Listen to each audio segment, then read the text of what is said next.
vamos nos cingir a três pontos de vista ou três teorias sobre o ser de Deus. Na aula passada, nós começamos a falar daquela teoria que é mais popular, que a maior parte das denominações cristãs advogam ou defendem, que é a famosa doutrina da Trindade. Na aula passada, nós já apresentamos como é definido esta doutrina. Vimos que a doutrina da Trindade, ela tem como premissas dois elementos. Primeiro, eh, três pessoas distintas. Aqui nos referimos à pessoa do Pai, à pessoa do Filho, à pessoa do Espírito Santo. Acredita-se que elas são três pessoas distintas. Porém, essas três pessoas, elas, segundo a teoria da Trindade, as três pessoas distintas, elas partilham a mesma essência divina, ou também podemos dizer a mesma natureza divina. Portanto, assim, disse que existem três pessoas que partilham uma só natureza. Esta, então, é a Trindade, e nós vimos, então, os principais eh, credos ecumênicos, onde esta doutrina ela é definida. Nós dissemos que o credo, pronto, vimos que a primeira pessoa que eh, de Deus ser Trindade é um teólogo de nome de, alguém se lembra o nome do primeiro teólogo cristão que trouxe então essa ideia de Deus ser Trindade? Alguém se lembra? Alguém, por favor, pode ativar o microfone e falar? Tertuliano. Ter, Tertuliano, perfeito, certo. Primeiro cristão a trazer aqui a ideia de Deus ser Trindade é Tertuliano. Em que obra é que Tertuliano traz então esta ideia? Alguém se lembra a primeira obra que nos sugere a ideia de ser Deus Trindade? Qual é o título da obra? Qual é o título da obra e em que século é que essa obra foi escrita? Alguém se lembra? Falamos na aula passada. O autor é Tertuliano, sim. Qual é o título do livro?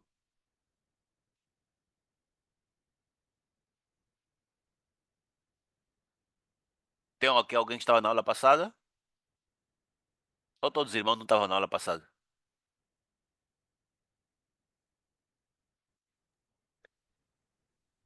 Ok, pronto. Então, nós dizemos que o primeiro autor é Tertuliano, que escreveu então o livro que tem como título Contra Praxias. Contra Praxias, né? Este livro foi escrito nos meados do século três da era cristã. Então, Tertuliano foi o primeiro teólogo cristão que eh, inventou, né, a ideia de Deus ser uma trindade. Depois de Tertuliano, quem foi o seu contemporâneo que também defendeu a mesma ideia? Alguém se lembra? Quem foi a segunda pessoa também que escreveu sobre a Trindade? E qual é o livro? Qual é o título do livro? E em que século? Só não lembro o século, formador, mas foi Orígenes, no livro O Certo. Princípio. Certo, certo, certo. O segundo teólogo foi Orígenes, né?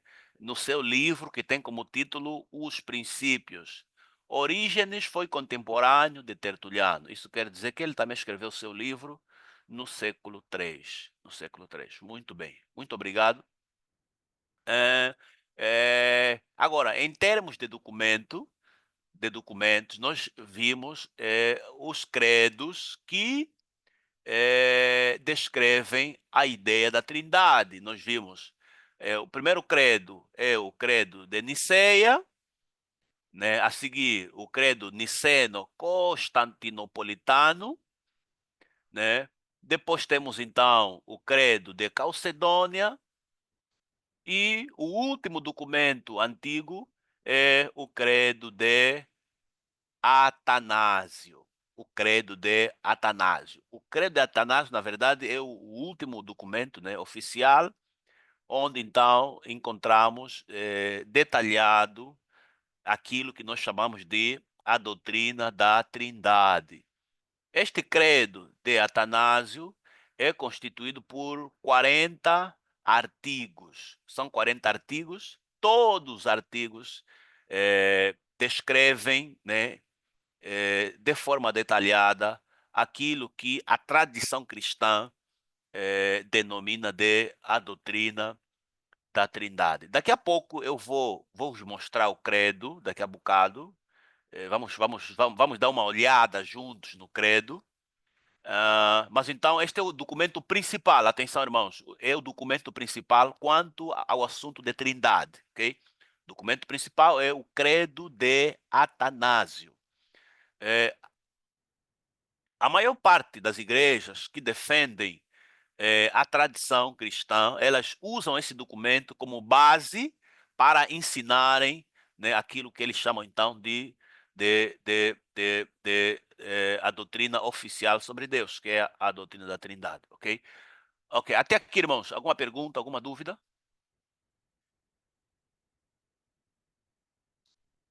Ok, não há dúvida, isso é bom. Agora, portanto, nós então chamamos a Trindade como sendo uma doutrina dogmática. Por quê? Porque ela é uma doutrina que foi estabelecida com base nos dogmas do cristianismo. Quando falamos de dogma, estamos a falar doutrina que é baseado nos credos, né? Nos documentos oficiais da religião cristã, que são documentos que foram compilados, que foram criados, né? Pelo magistério, né? Da religião cristã, ok? Os irmãos vão ver isso com mais detalhe na disciplina da história da igreja, né? E também a história do cristianismo. Ok, por enquanto, os irmãos sabem que, quando falamos de dogmática, estamos a falar de ensinamentos que são tirados nos credos, né, nos credos históricos, ok? Ok, então vamos assim avançar. Também na aula passada nós falamos já, né, dos textos bíblicos que são usados para apoiar essa ideia da Trindade, né? Já vimos os textos e hoje nós vamos começar por falar os problemas que a Trindade apresenta, ok?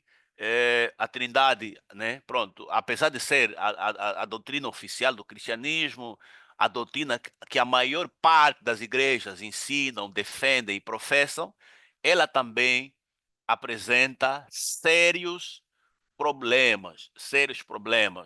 E os irmãos vão dar conta já por quê, ok? Por que que essa doutrina apresenta sérios problemas? Já mesmo para adiantar, sabendo dos problemas graves que essa doutrina tem, são graves porque não tem solução, atenção, não tem solução, são problemas que não tem como alguém resolver. É, a religião cristã definiu então aí o conceito de mistério. O que acontece? Quando estamos a analisar, né, um assunto em que a tradição não consegue responder, normalmente, então, resolve-se esse tipo de questão apelando ao mistério, ou seja, esse é assunto que não se questiona, porque é mistério, vai além do entendimento humano. Porém, sendo nós uma escola, né, fazendo aqui um exercício acadêmico, nós vamos tirar fora, então, esse tapete, né, essa cobertura de mistério, para nós podermos então analisar de forma honesta até que ponto é que essa doutrina é sustentável ou não, ok? Então, irmãos, gostaria que os irmãos não me levassem mal, né, quando vamos aqui começar a analisar aqui esta doutrina, porque vou fazer o mesmo também com outros pontos de vista, ok?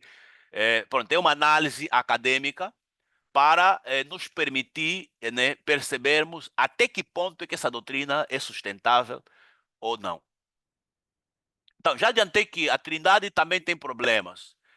E para nós entendermos o problema que a Trindade nos oferece como cristãos, nós vamos mesmo ler juntos o documento oficial, né, que é o credo de Atanásio, ok? Eu vou parar por enquanto, vou parar de projetar né, os slides que eu tenho aqui e vou então projetar o credo de Atanásio para nós em conjunto, né, vamos ler em conjunto e vamos procurar então dar conta dos problemas que esse credo nos apresenta como cristãos. E lembrar que as religiões que são rivais do cristianismo, elas usam este credo como ponto fraco para atacar a nossa religião, ok? Por isso é que é importante então, nós conhecermos este credo, bem como também os seus problemas, né? Para ver se encontramos então forma de nos defendermos, né? Contra aqueles que vão nos questionar, vão nos atacar com base neste documento. Ok, estou assim então aqui a partilhar convosco a minha tela. Não sei se conseguem ver já.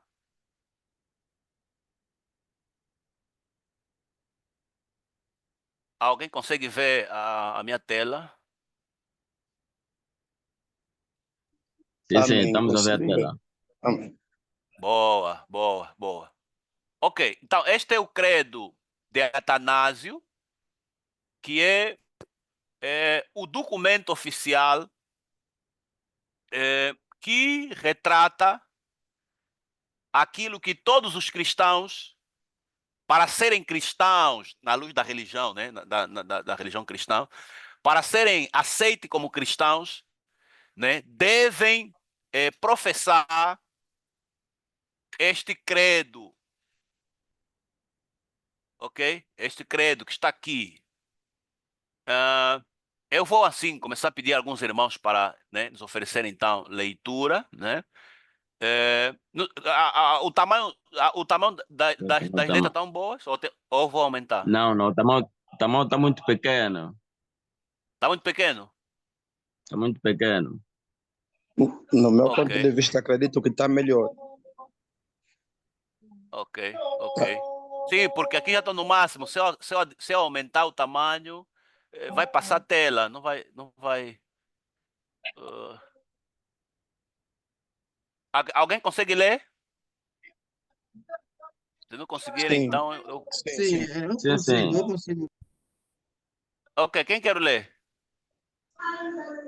Irmão Eu posso Martinho? ler. Sim, sim, sim. Posso ler? Pode ler, irmão Martinho, pode avançar. Leia o artigo número 1. O artigo número 1 diz: todo que for salvo, antes de todas as coisas, é necessário que se apegue à fé católica. Ok, antes do irmão continuar, para os irmãos entenderem, quando se refere aqui à fé católica, está a se referir né, ao conjunto de doutrinas que o magistério do cristianismo, né, definiu como sendo a doutrina correta. Então, de acordo com o artigo número 1, para qualquer cristão ser salvo, é necessário que ele aceite toda a doutrina que a religião cristã apresenta como sendo a doutrina correta. Isso que ele chama de fé católica, ok? Não se refere aqui ao catolicismo romano, não, mas se refere ao conjunto de ensinamentos que a religião cristã definiu como verdade, ok? O segundo ponto, quem vai ler o segundo ponto? Ah, irmão Job. Irmão Job, está me ouvindo? Irmão Job Delfim. Tô ligado, tô ligado. Pode ler o ponto 2, o artigo número 2.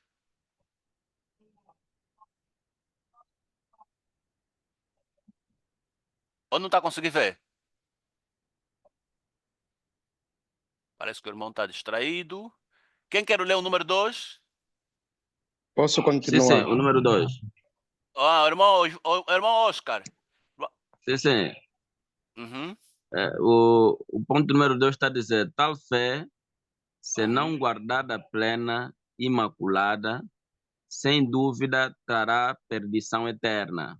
Em outras palavras, todos os ensinamentos, de acordo com o documento que estamos a ler, todos os documentos, todos os credos, né, todas as doutrinas que a religião cristã foi definindo como sendo verdade, se não forem guardadas todas elas sem alteração, vão produzir perdição eterna. Ou seja, quem duvidar dos documentos dogmáticos vai ser condenado eternamente. É o que ele está falando aqui no ponto número 2.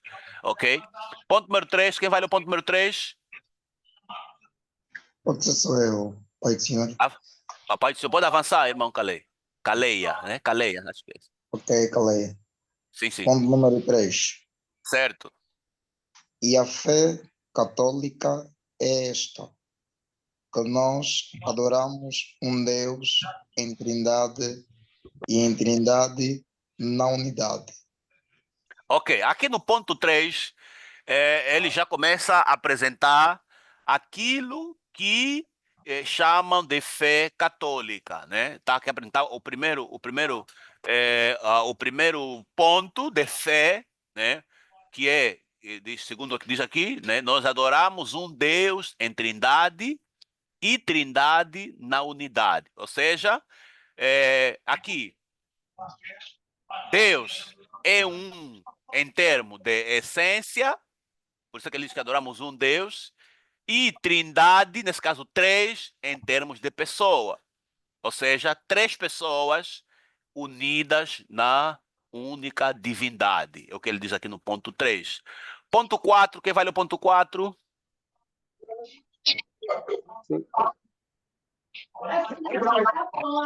Ponto 4. Sim. Irmão Adriano, pode avançar.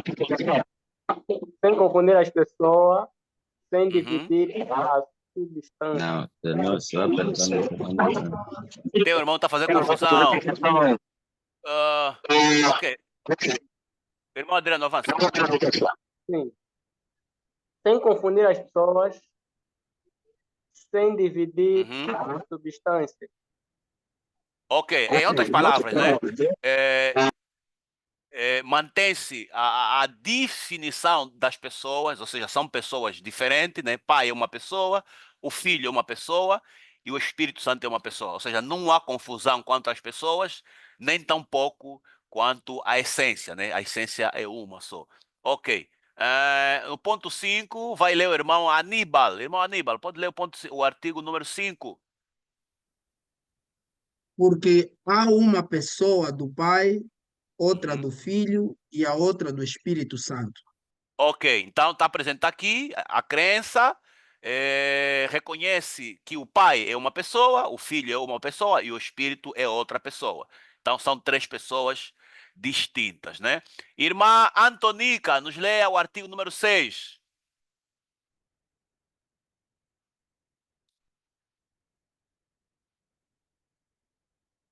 Irmã Antonica.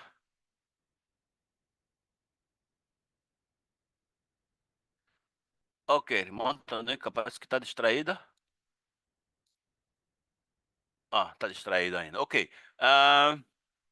Deixa eu ver, não tem mais aqui nenhuma irmã. Ok, não temos. Então vou pedir o irmão Domingos Fausto. Artigo número 6.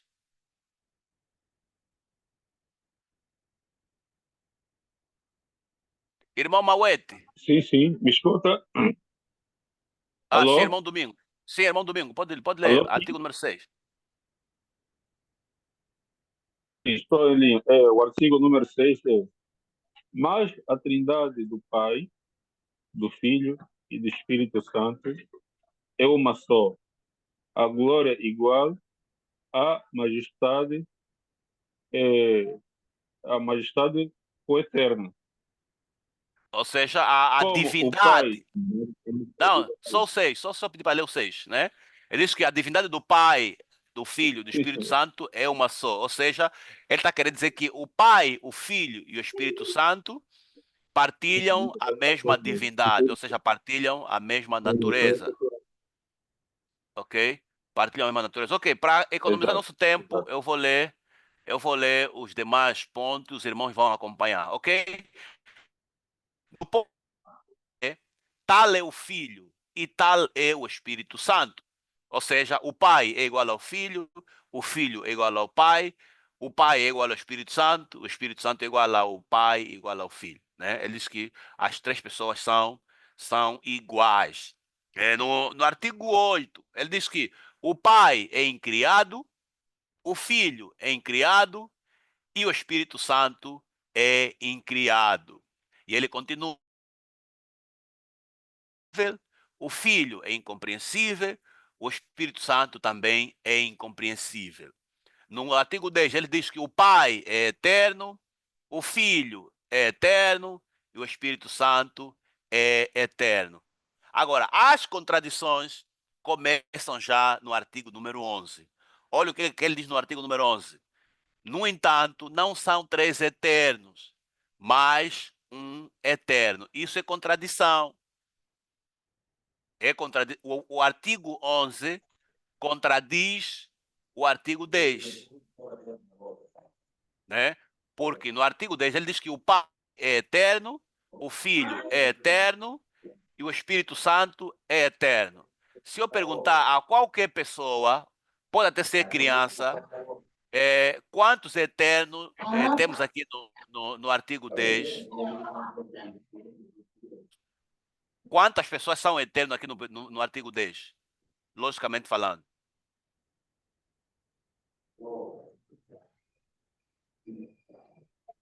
Podemos Irmãos? dizer três. Sim, o Pai, olha só, o Pai é eterno, o Filho é eterno, o Espírito Santo é eterno. São quantos eternos? São três. São três eternos. São três Quer dizer, eternos. mas o artigo 11 vem logo contrariar, diz não são três eternos, mas um só eterno. Isso é que ninguém consegue explicar. Então, se o Pai é uma pessoa, é eterno. O Filho é uma pessoa, é eterno. O Espírito Santo é uma pessoa, é eterno. São quantas pessoas que são eternas? São três pessoas eternas. Né? Mas ele aqui diz que não podemos dizer três eternos, temos que dizer um só eterno. Isso já é contradição, né? É já contradição. Aqui nós temos já o primeiro problema com a nossa doutrina. Ok? Vamos então continuar. Irmãos, por favor, se lembrem das regras da sala de aula, por favor. Quando o irmão não está no uso da palavra, mantém sempre o microfone em mudo, por favor. Porque estou a sentir aqui um clima muito desagradável, né? Que está a me fazer confusão. Tá?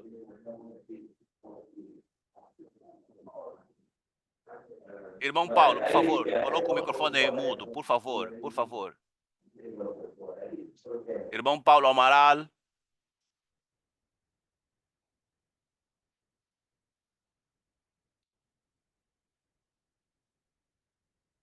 Ok, então, eu dizia que nós temos aqui o primeiro problema, né, na doutrina da Trindade. Né? Temos aqui já a primeira contradição, ok? A primeira contradição no artigo número 11.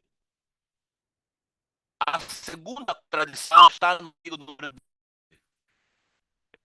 que também não são três incriados,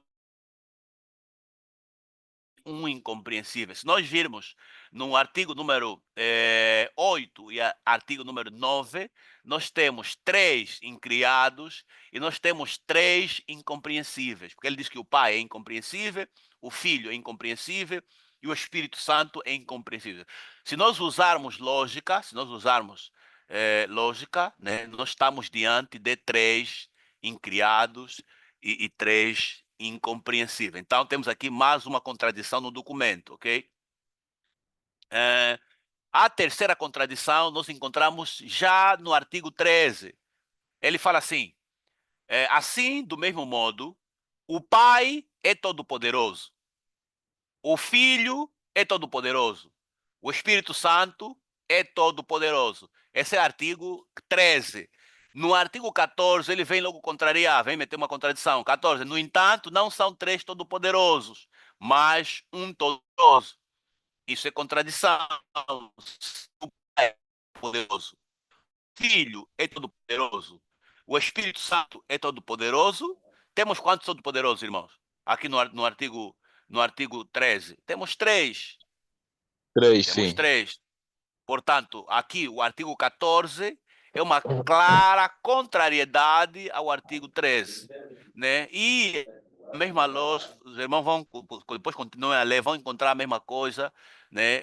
São várias contradições. É por causa dessas contradições que muitos cristãos e algumas igrejas, né, abandonaram este credo, né? Abandonaram esse credo para procurar, né, um entendimento, né, sobre Deus, fosse um pouquinho mais coerente, né, que fosse mais lógico, né, e estivesse em melhor harmonia com a Bíblia, né, porque claramente este credo, né, apresenta, como dizia algum irmão, esse credo tem muitos furos, né, tem muitos furos que fica difícil, né, alguém de forma honesta e de sã consciência defender esta doutrina, porque claramente tem muitas insuficiências, né?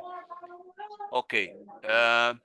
Eu continuo a ouvir barulho no microfone do irmão Paulo Amaral, né?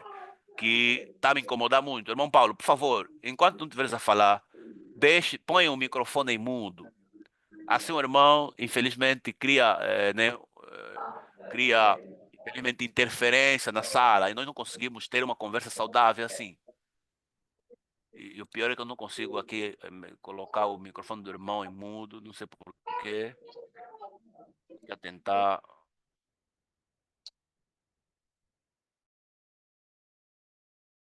Até aqui, irmãos, alguma pergunta, alguma dúvida? Algum questionamento até aqui? Pronto, então, esse é o credo atanasiano, né? Este pronto, é o Eu credo não vou oficial que conseguir perceber nada. Não estou a Irmã conseguir Antonica, não está me perceber ouvindo? nada. Não consegue me Estou ouvir, ouvir? mas não estou a conseguir perceber porque eu entrei nas últimas horas, entrei às 20 horas e 25. Ok, não Não faz estou a mal. Depois a perceber irmã. quando eu entendo. Sim, sim, ok. Nós estamos a falar de ideias sobre como Deus é. Ok? Esse é o nosso título, né? Ideias sobre como Deus é. Nós vimos que existem muitas ideias sobre Deus, ou existem muitas teorias sobre Deus, e uma das teorias sobre Deus é a teoria da Trindade. Ok? E nós estamos a falar especificamente aqui, né, da teoria ou da doutrina da Trindade. E nós dissemos que o documento oficial onde nós encontramos a Trindade, ou seja, onde nós encontramos a doutrina ou o ensinamento da Trindade, é este documento que a irmã está vendo aqui na minha tela, que é o Credo de Atanásio. O Credo de Atanásio é o documento oficial aonde nós encontramos a doutrina da Trindade. Não sei se a irmã Antonica até aqui percebeu. Sim, sim, sim, estou a perceber, estou a perceber. Ok, agora, o que acontece é que este documento, né, que apresenta a Trindade, ele não é um documento coerente, ou seja, existe contradição nesse documento, existe incoerência nesse documento, né? Então, esta incoerência, estas contradições que vimos aqui ao lermos, é que leva a alguns cristãos não aceitarem esta doutrina como sendo a doutrina verdadeira sobre Deus, por causa, né, das incoerências e das contradições que nós vimos aqui nesse documento. Eu só partilhei esse documento, né, para os irmãos terem noção, né, do que eu estou a falar. Quando eu falar que há contradição, há incoerência, é para os irmãos se lembrarem que estou a me referir a este documento, que é o Credo de Atanásio, ok? Agora eu vou voltar para a minha apresentação, a não ser que alguém tenha alguma pergunta a me colocar quanto a esse documento. Caso contrário, eu vou voltar para a apresentação. para então darmos seguimento sobre os problemas que a doutrina da Trindade apresenta. Okay? Alguém tem alguma pergunta quanto ao credo? Não, né? Então, voltar aqui no nosso PowerPoint, na nossa apresentação. Ok. O que acontece aqui com a Trindade? Qual é o problema da Trindade? Por que é uma doutrina muito discutida, muito debatida? Por quê? O primeiro problema que nós temos com a Trindade é que ela está contra a ideia que nós encontramos na Bíblia de que Deus é um só. Okay? Nós encontramos, por exemplo, Deus a falar em Isaías 43, 44, 45, né? Ele diz que eu sou Deus, fora de mim não há outro Deus. Né? Operando eu, quem impedirá? Eu sou Deus, né? Eu sozinho sou Deus. A quem me comparareis? A quem me fareis semelhante? Então, nós encontramos em várias passagens da Bíblia, Deus se apresenta, né, excluindo a possibilidade de existir alguém que possa se assemelhar a ele. Então, já a Trindade diz que Deus Deus é três pessoas, né? Três pessoas, Pai, Filho e Espírito Santo. Essas três pessoas, elas são iguais. Entre as três, ninguém é maior que a outra e ninguém é menor que a outra. Então, quando nós encontramos Deus a falar nesses termos, nós notamos uma clara contradição, claro choque com aquilo que nós lemos sobre a Trindade. O outro problema, além do que eu falei, além do ponto 1, o segundo problema que a Trindade apresenta é o fato dela não ser lógica, ou seja, não tem sentido lógico. É uma doutrina sem lógica. Por que é sem lógica? Nós lemos o documento, nós vimos que há contradição. Né? Não é possível crer que o Pai é Deus, o Filho é Deus, o Espírito Santo é Deus e dizer que não são três deuses. Né? Porque se o Pai é pessoa e ele é Deus, o Filho é pessoa e ele é Deus, o Espírito Santo é pessoa e ele é Deus, nós temos três pessoas que são Deus. Portanto, nós temos três deuses. Então, quer dizer que, apesar do documento dizer que não são três deuses, porém, esta afirmação não anula o facto de que o postulado em si apresenta três pessoas que são Deus.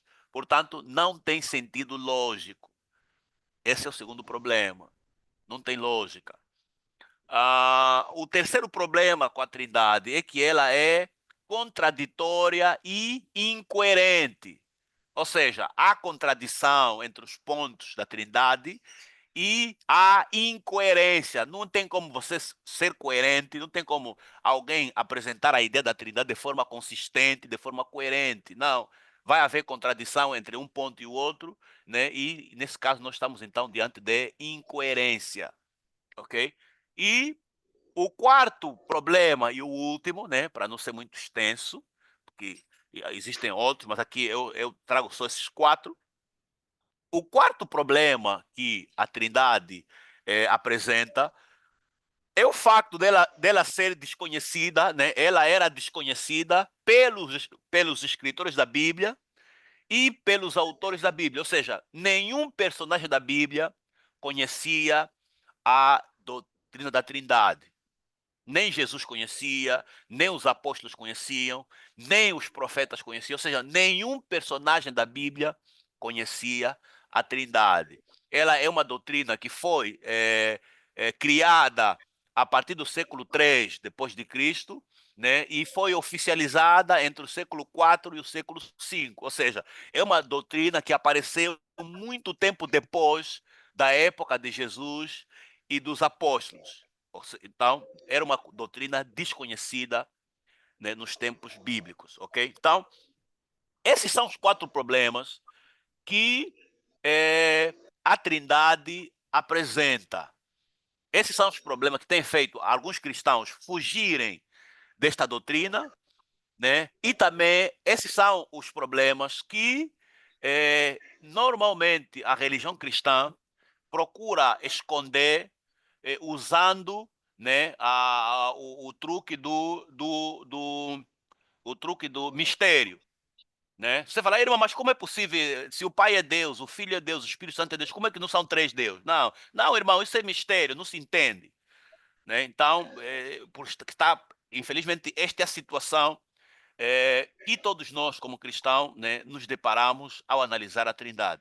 E quando nós debatemos com qualquer pessoa de uma outra religião, por exemplo, muçulmano, judeu, qualquer outra religião que não é cristão, eles vão usar esses pontos fracos dessa doutrina para nos atacar, ok? Então, até aqui, irmãos, algum problema, alguma dúvida?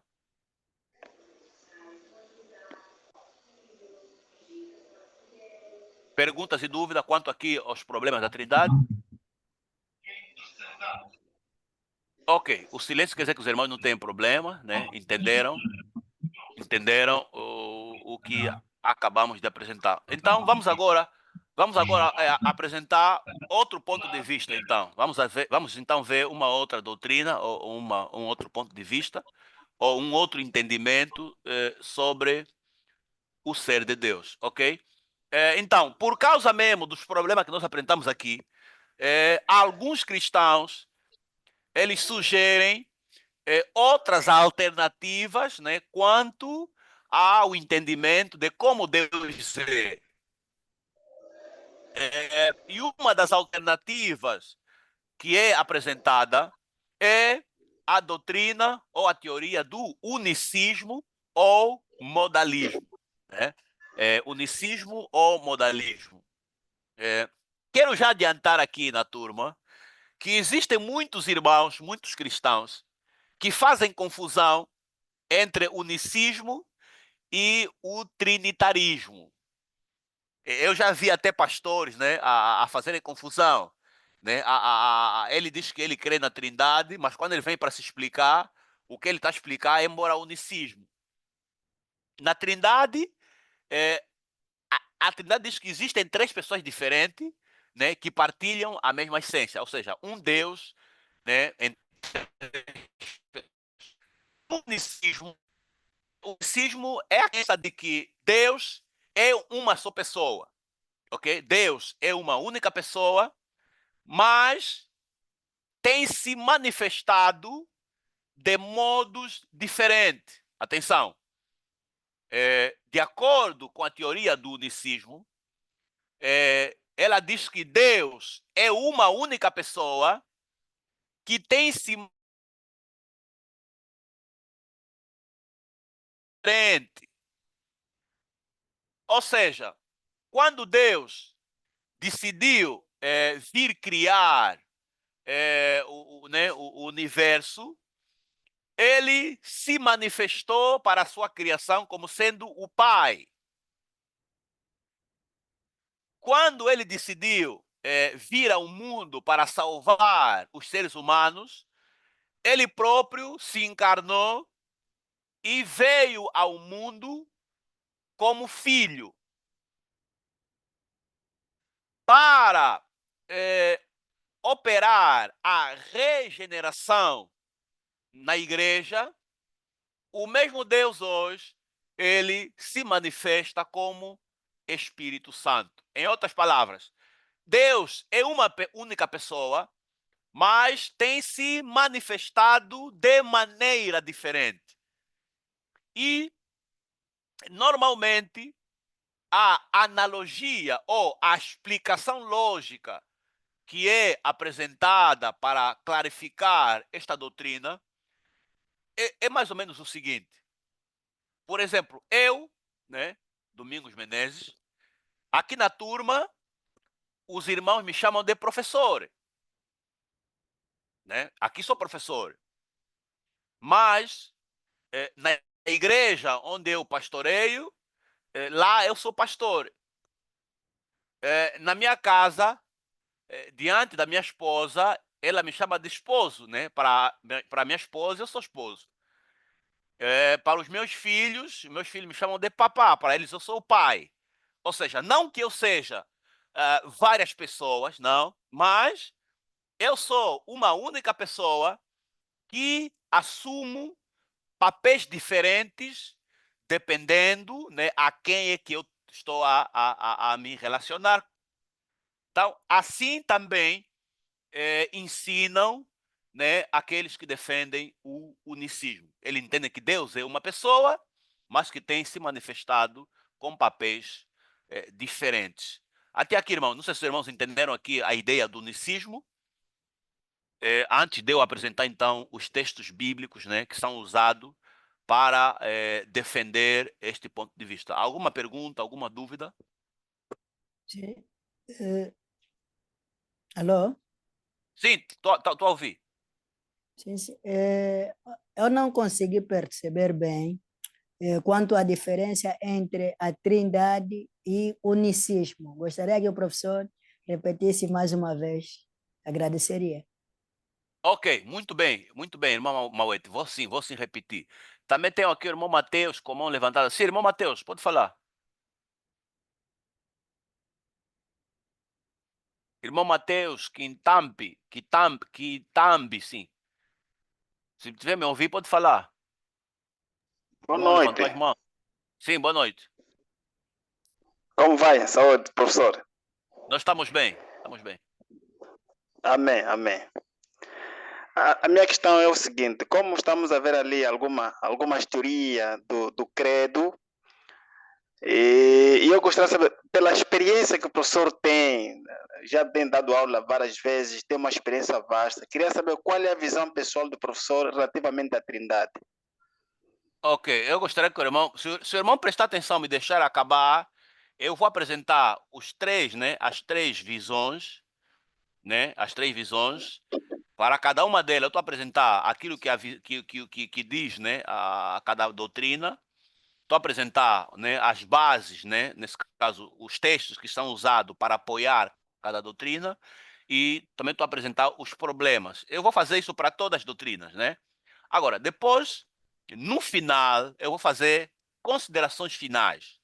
Então, aí, nas considerações finais, se o irmão ficar atento, poderás perceber mais ou menos, né, qual é a visão que eu mais ou menos, né, concordo com ela, né? Mas isso é no final, tá?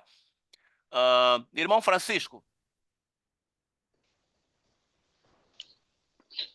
Sim, formador. Eu gostaria, né, que, se for possível, tentar explicar a nossa irmã daquilo que o formador explicou, de acordo com a questão dela. Só para medir o meu nível de compreensão mediante aquilo que o formador explicou, se for possível. Está a se referir que é a irmã Antonica? Sim, realmente, a diferença entre o unicismo e a Trindade. Esse é o irmão Mauete. Ok, tá bem. Deixa então explicar. Ok, muito bem. Ok, e essa confusão, irmão Mauete, essa dúvida não é só tua. Muita gente faz confusão entre a Trindade e o unicismo. Mas eu quero que os irmãos aqui na turma, ao terminar essa aula, vão conseguir diferenciar o que é Trindade e o que é unicismo. Atenção, na Trindade é o seguinte, na Trindade existem três pessoas e essas três pessoas partilham a mesma natureza. Ou seja, as três pessoas são Deus. Ok? O Pai é uma pessoa, ele é Deus. O Filho é uma pessoa, ele é Deus. O Espírito Santo é uma pessoa, ele é Deus. As três pessoas, eles têm a mesma natureza, ou seja, os mesmos atributos. Isto é trindade. Agora, no unicismo não é três pessoas, não. Para o unicista, ele crê que só existe uma pessoa. E essa pessoa, né, no unicismo, crê-se que existe uma pessoa e essa pessoa tem se apresentado de maneira diferente. Essa única pessoa, para vir criar o universo, ele se apresentou como Pai. A mesma pessoa, para vir salvar os seres humanos, ele se encarnou, veio aqui no mundo e apareceu como Filho, Jesus Cristo. A mesma pessoa, para operar a regeneração, ele hoje se manifesta como Espírito Santo. Então, no unicismo é uma pessoa, né, a assumir papéis diferentes. Isso é unicismo ou modalismo. Já na Trindade, são 3 pessoas, né, que são iguais, porque eles têm as mesmas características, e elas trabalham unidas. Isso é que é Trindade. Não sei se ficou claro, irmãos. Na Trindade nós temos 3 pessoas, que são iguais e trabalham juntos. No unismo nós só temos uma pessoa que assume papéis diferentes, tipo eu. Né? Aqui na turma sou professor, na minha casa, para minha esposa, sou marido, para os meus filhos, eu sou pai, mas eu sou a mesma pessoa. Então, essa é a compreensão do unicismo ou modalismo. Irmãos, ficou claro a explicação?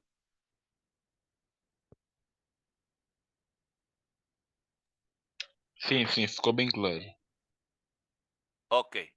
Então, podemos avançar, certo?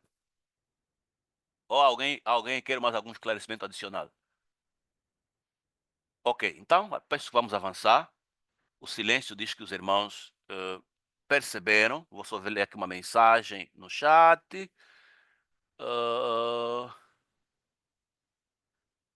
Irmão Moete grato. Ok. Quer dizer, o irmão Moete percebeu. Muito bem. Ok. Vamos então.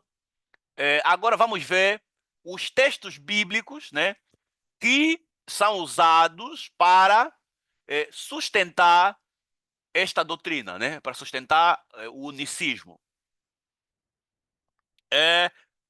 O texto mais forte usado pelos unicistas é João capítulo 1, versículo 1. Aqui acho que escrevi mal. Aqui é João 1:1. O mais curioso é que este mesmo texto de João 1:1 também é usado por aqueles que defendem a Trindade. Mas, na verdade, se nós lermos o texto assim, ao pé da letra, do jeito que aparece nas traduções, nas traduções da Bíblia tradicionais, ela está mais no lado do unicismo do que na Trindade, né? Diz assim: no princípio era o Verbo estava com Deus e o Verbo era Deus. Ou seja, para quem defende o unicismo, diz assim: olha, está aqui. No começo era o Verbo, este mesmo Verbo estava com Deus e o próprio Verbo era o próprio Deus. Este é o entendimento dos unicistas, de forma literal. Então, quer dizer que é a mesma pessoa, que no princípio era o Verbo, que depois estava com Deus, e no fim das contas, o Verbo é o próprio Deus. Ok? Este é o primeiro texto que os unicistas usam para apoiar, então, este ponto de vista. A segunda passagem, também, que de facto, se nós olharmos assim, do jeito que nós lemos nas nossas traduções, parece que está mesmo lá mais para o unicismo, né? É o texto de João, capítulo 14, versículo 19. Acho que é o versículo 9, acho que eu passei mal. É do versículo 7 ao versículo 9, né? Onde Filipe, né, ele pede a Jesus: mestre, mostra-nos o Pai, e isto nos basta. Alguém se lembra qual foi a resposta de Jesus? Alguém se lembra? Quando Jesus diz: mestre, mostra-nos o Pai, isso nos basta. O que é que Jesus respondeu? Sim. Há tanto tempo que estou convosco, não. E Algo vocês não me parecido. conhecem? Né? Há Sim. tanto tempo estou convosco, vocês não me conhecem? Então, os unicistas, com esse versículo, eles dizem que está aqui. Filipe pediu para Jesus lhe mostrar o Pai, e Jesus respondeu que eu estou convosco há muito tempo, vocês não me conhecem. Em outras palavras, segundo os unicistas, Jesus aqui está dizendo que ele próprio é o Pai. É assim que os unicistas entendem João, né? Esse texto de São João. Ok? Agora, a outra passagem que os unicistas usam é a narrativa sobre o nascimento de Jesus. Em Mateus, capítulo 1, versículo 18 ao versículo 20, né? Diz que Maria ficou concebida pela ação do Espírito Santo, ou pela virtude do Espírito Santo. Ou seja, quem fez Maria ficar concebida é o Espírito Santo. Estamos juntos, irmãos? Amém. Vamos. Agora, Sim, estamos. olhem agora a pergunta. Olha a pergunta. Se quem fez Maria ficar concebida é o Espírito Santo, de quem então seria o filho que Maria nascer, que Maria haveria de nascer?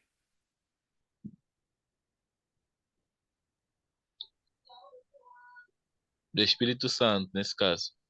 Do Espírito Santo. A minha pergunta é: por que Jesus na Bíblia nunca é chamado de filho do Espírito Santo?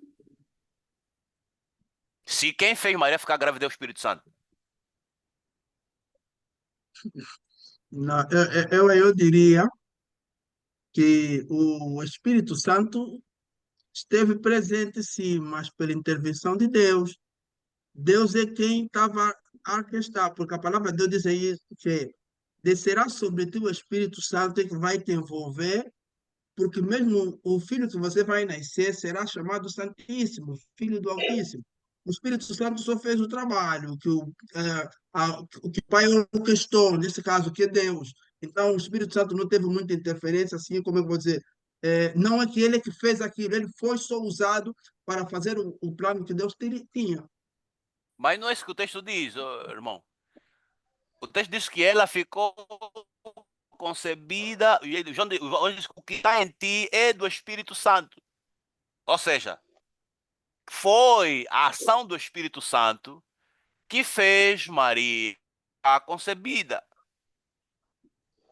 Se formos a seguir a lógica, se de facto o Espírito Santo é uma pessoa à parte de Deus, o filho que Maria nasceu seria filho do Espírito Santo.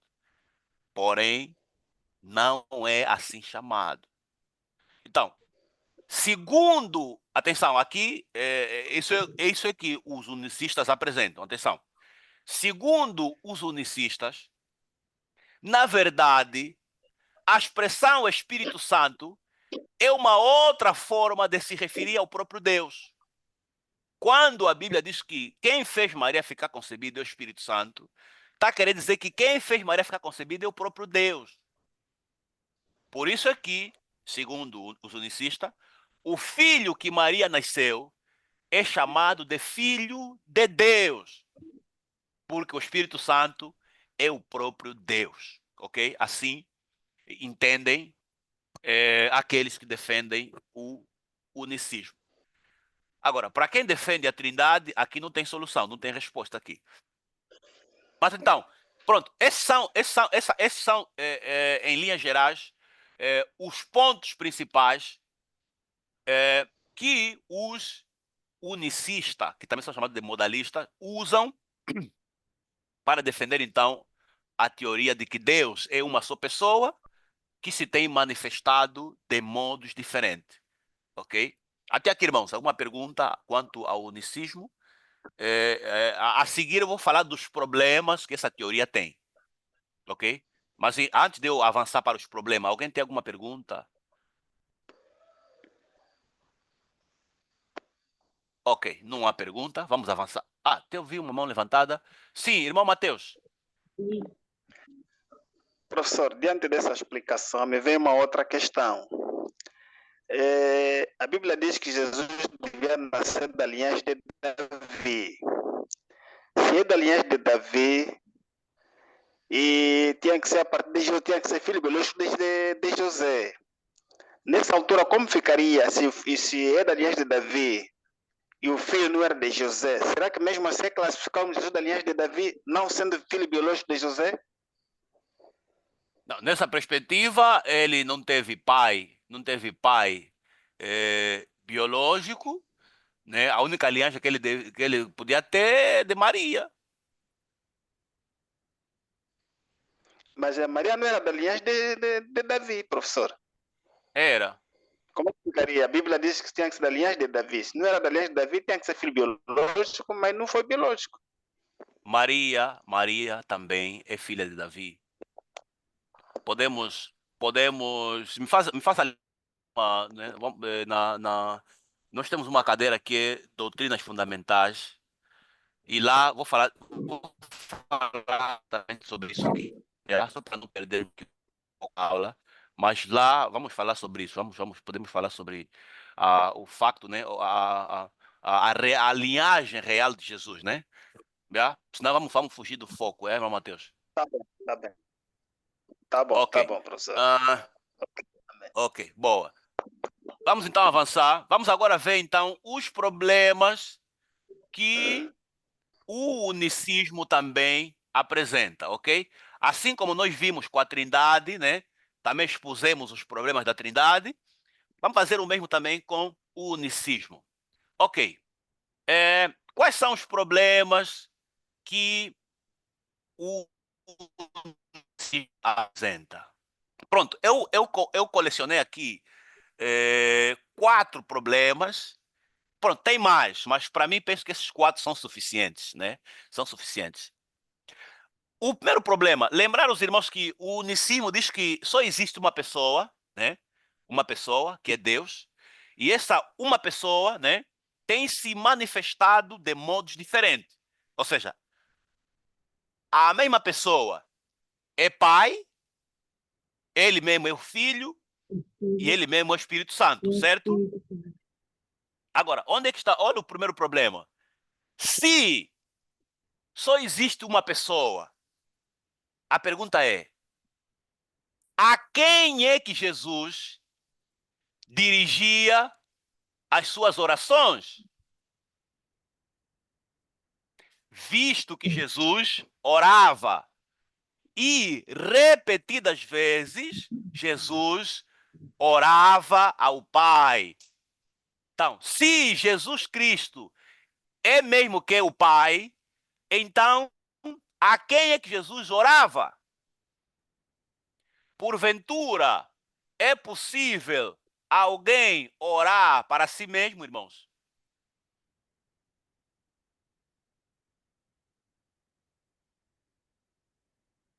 Não, Não é possível.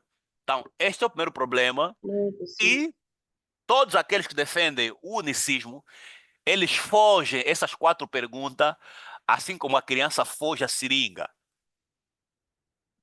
Né? Isso é para os unicistas, mas também, atenção, mas também os trinitarianos também fogem. Tá vendo aquelas perguntas que eu coloquei quando falei da Trindade? Também quem é trinitariano também foge aquelas perguntas, assim como a bebê foge seringa. É uma coisa, é? Ok, mas aqui estamos a falar para os unicistas, né? Eles não conseguem responder a quem é que Jesus dirigia as suas orações. Não tem solução. Não, irmãos, é que Jesus, a oração didática servia apenas para ensinar os discípulos a orar, para quando Jesus se ausentasse fisicamente, eles então soubessem como orar corretamente. Essa resposta não convence. Não convence. Nós vemos em muitas passagens Jesus a jejuar, a orar, a pedir que o Pai, né, lhe dê força. Então, não faz sentido essa resposta, não faz sentido. Então, já a pergunta A não tem resposta. O segundo problema, que é ainda mais grave ainda, é o quê? Se os irmãos lerem nos textos da Bíblia que falam sobre o céu, por exemplo, Atos capítulo 7, versículos 54 a 57, Apocalipse capítulo 4 ao capítulo 5, ou seja, todos os textos da Bíblia que falam do céu, a Bíblia diz que Deus está no trono e Jesus Cristo está sentado ao lado direito de Deus. A minha pergunta é possível alguém sentar no seu próprio lado direito, irmão?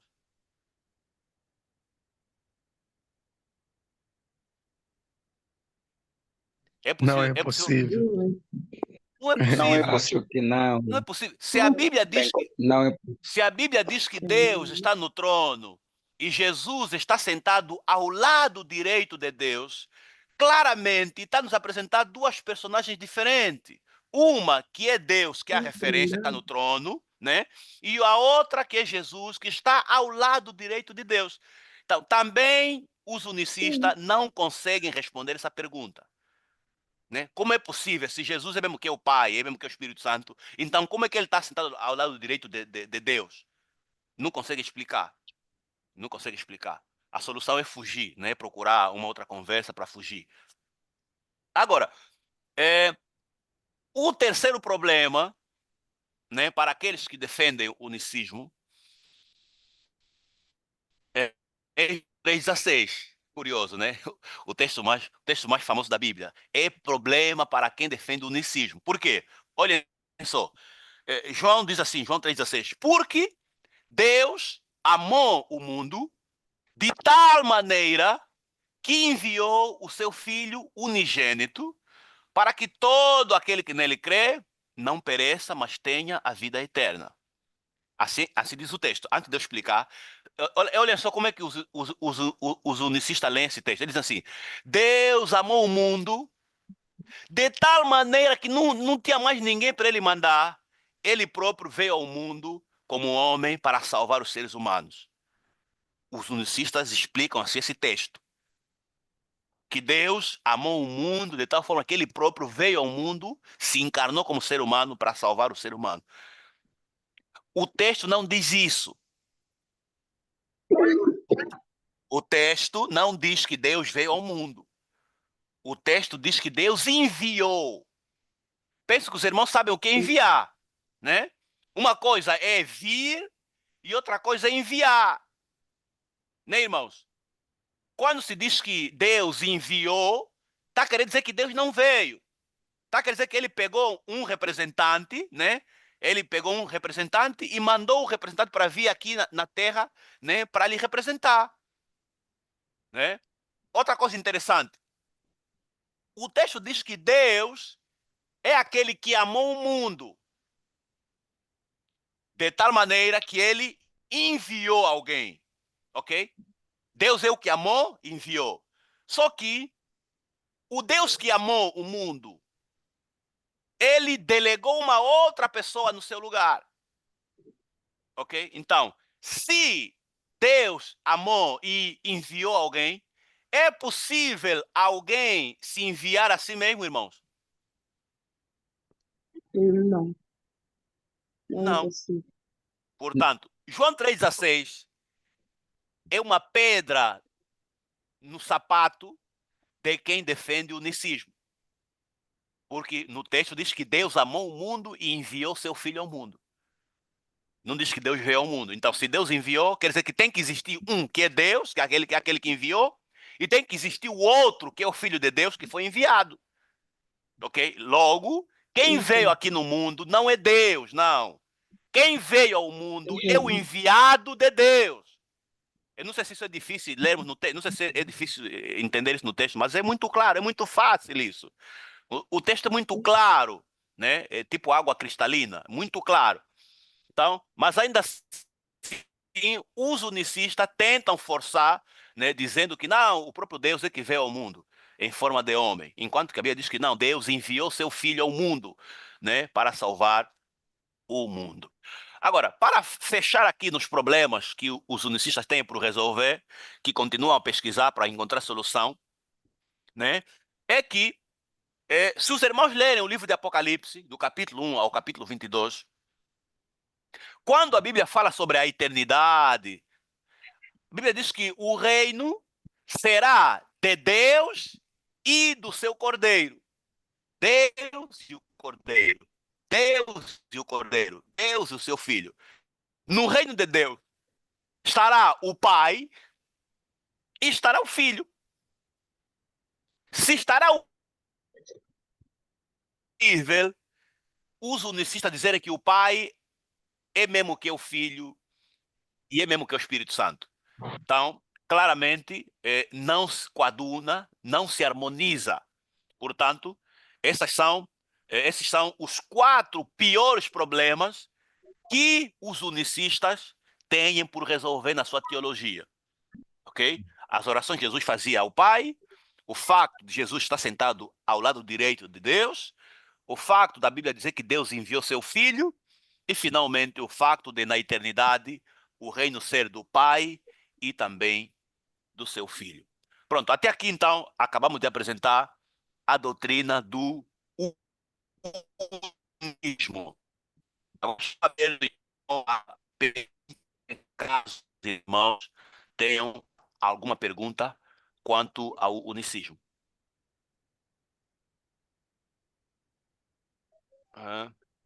Vejo aqui alguns comentários no chat.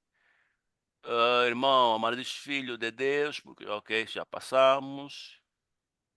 Ok. O irmão Adriano diz que o meu som está muito baixo. É verdade, o irmão também vem muito baixo. Mas aqui o meu volume já está no máximo. Consigo perceber claramente. Então deve ser o volume do dispositivo do irmão Adriano. Ok. Então, se os irmãos não têm pergunta, não têm dúvida. Alguém tem alguma pergunta, alguma dúvida?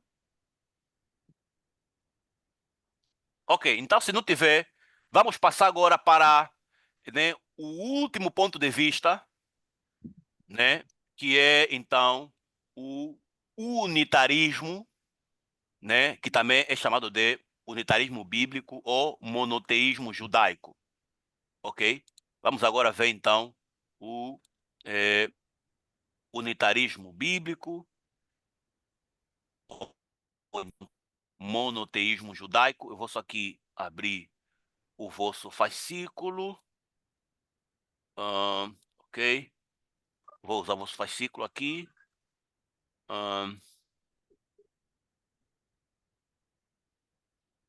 Ok.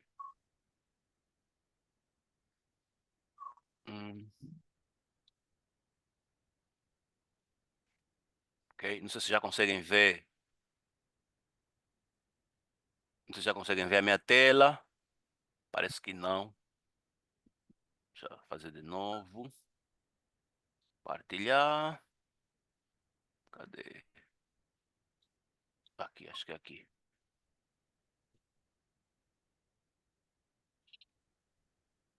Nada. Opa. Está tudo. Nada.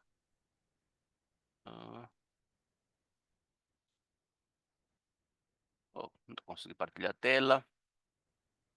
Interromper a partilha. Deixa eu fechar isso aqui. Vai ser mais me ajudar. Aqui a página aberta. Vamos lá ver. Acho que agora vamos conseguir.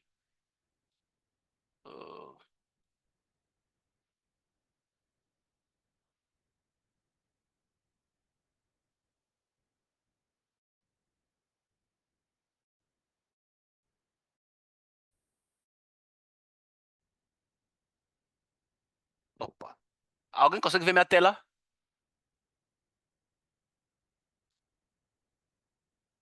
Alô, irmãos? Não. Opa. O que está acontecendo aqui? Deixa eu ver, tentar aqui. Acho que é aqui em cima, então. Vou tentar aqui.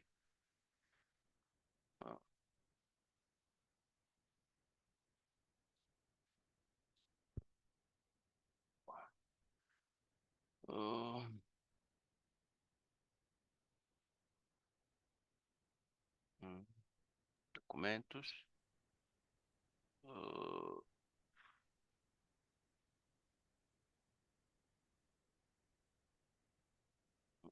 Telas.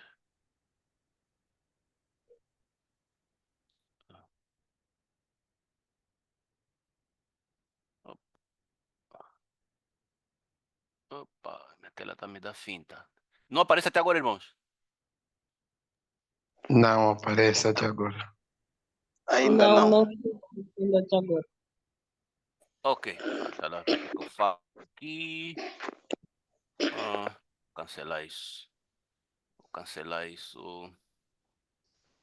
Deixa eu ver aqui. Vou abrir novamente. Penso que a forma como eu abri isso. Ok. Deixa eu fechar este aqui.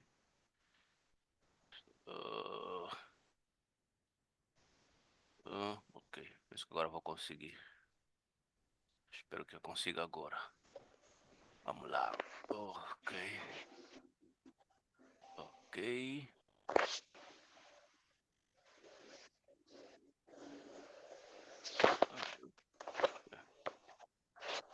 Vamos lá. Lá. Zoom. Partilha. Tá aqui. Acho que agora já conseguem me ver. Agora tenho certeza que estão a me ver. Sim, já. Boa, boa, Estamos boa. a... Ok, então eu estou a usar o vosso fascículo. Vamos falar agora Tá certo. vamos falar aqui da... Oh, parece que abri o documento errado agora. Opa, agora que deu certo, abri o documento errado. Esse aqui. Está errado. Desculpa, irmão. Abri o documento errado. Não é esse documento que eu quero. Vamos falar do unitarismo bíblico. O unitarismo bíblico é basicamente a crença que Deus... Pronto, o unitarismo bíblico é muito semelhante com o que nós falamos no unicismo, só que há uma diferença, é que o unitarismo bíblico é a crença de que Deus, de facto, é uma única pessoa, mas essa única pessoa, né, que é Deus, ele tem agentes, ou seja, ele tem vários seres que também são divinos, que cooperam com ele na administração do universo, ok? Ou seja, Deus é um, mas esse Deus que é um, ele tem agentes, ele tem seres que trabalham com ele na administração do seu universo. Ok, já consegui agora, já consegui abrir o fascículo que eu queria. Está aqui, é o fascículo de... Ok, estamos a falar do unitarismo. Está aqui. Ok. Então, eu dizia que o unitarismo é a crença de que Deus é um só. O Pai. Segundo os unitaristas, somente o Pai é Deus. Atenção que a palavra Deus aqui é usado no sentido número 1, ok? Penso que os irmãos se lembram que aprendemos que a palavra Deus tem 5 significados na Bíblia, certo? Então, os unitaristas defendem que no sentido número 1, somente o Pai é Deus. Fora dele, não tem mais ninguém que é Deus no sentido de ser a fonte primária de tudo que existe e que não tem fonte. Ok? Nesse sentido, somente o Pai é Deus. Fora dele, não há mais ninguém. Ok? Então, mas esse Deus, ele tem outros seres que também são divinos, que trabalham com ele. Então, esta é basicamente a ideia do unitarismo, ok? Quanto aos textos que os unitarianos usam, o texto principal, ou os textos principais, são Apocalipse, capítulo 6, Deuteronômio, capítulo 6, versículo 4, e Apocalipse, capítulo 4, versículo 8 ao versículo 11. No Deuteronômio capítulo 6, 4, diz que ouve, ó Israel, Yahweh, o nosso Deus, é único. Ou seja, de acordo com o Deuteronômio, Deus é único. A palavra único significa um só, né? Exclusivo. Em Apocalipse capítulo 4, também nós aí, né, a Bíblia aí nos mostra que Deus, né, é aquele que está no trono e os anjos no céu, né, adoram a Deus de dia e noite, dizendo que santo, santo, santo é o Senhor Deus Todo-Poderoso, né? Então, nesses textos, a Bíblia mostra que Deus é um. E existem outras passagens paralelas, que são mais de 500 passagens bíblicas, né? Não vou trazer aqui, não é relevante. Mas existem outras passagens também que mostram que Deus é um, mas esse Deus que é um, ele tem seres, né? Tem seres que cooperam com ele. Aqui eu vou pedir a vossa atenção para o texto de primeiro livro de Reis. Vou pedir um irmão voluntário, né? Primeiro livro de Reis, por favor. Capítulo 22, o versículo 19 ao versículo 22. Vou pedir um irmão rapidamente para, por favor, nos oferecer a leitura. E enquanto o irmão vai ler, eu vou pedir que toda a turma preste atenção no texto, ok? Primeiro livro de Reis, capítulo 22, versículo 19 ao versículo 22. O irmão que já encontrou, por favor, pode nos oferecer a leitura.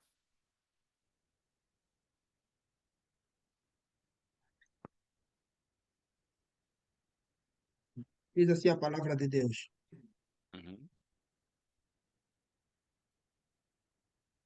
Miqueias Pode ler. prosseguiu, Uhum.